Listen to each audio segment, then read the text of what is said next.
European lawmakers are voting on key draft laws to combat climate change. 8 proposals aim to slash emissions faster this decade. Now, the measures will also keep the European Union on track to meet the 2030 goal of cutting greenhouse gas emissions by at least 55%. Lawmakers are considering hundreds of amendments that could strengthen or weaken policies. One such proposal is set to be the biggest overhaul of the bloc's carbon market since its launch some 17 years ago. This would reinforce a scheme to cut emissions for sectors it covers by 61% by 2030. Now, some lawmakers will attempt to increase that to 67%, while others are looking to back a 33% compromise. Other policies include clean cars are also facing uncertain outcomes. Rosie Burchard is joining us live from Brussels with more. How tight, really, Rosie, is voting expected to be for these policies in the package, and what's at stake?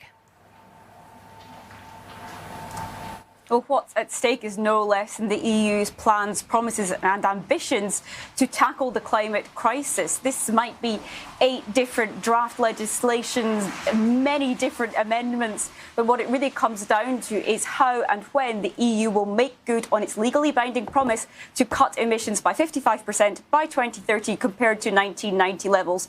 Now, the votes have proved even tighter than expected.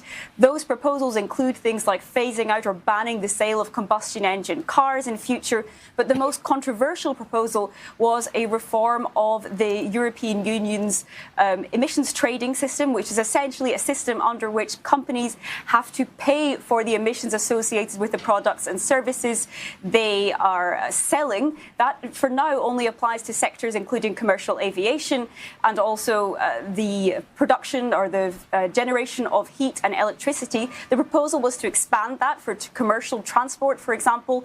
That has proved very contentious. And one compromise proposal, you mentioned a proposal to have a compromise at around 63% expansion.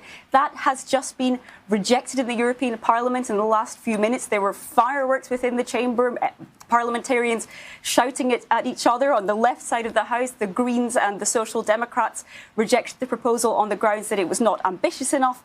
On the far right side of the House, far right politicians saying the scope was already far too broad. So this means that EU lawmakers now have to go back to the table to try and find a new compromise. And once they've found that, go toward more negotiations with the European Union's member states to hash out the final details of these laws. All of this comes as the European Union tries to radically reduce its dependence on Russia for energy supplies. Some campaigners and climate activists have warned that those ambitions or those efforts to reduce dependence could derail the bloc's climate promises. That is something the European Union is very much hoping to show that is not the case. However, that these divisions in the European Parliament do mean that the entry into force of some of these laws could be slower than expected. Rosie Burchard is in Brussels for us. Thank you.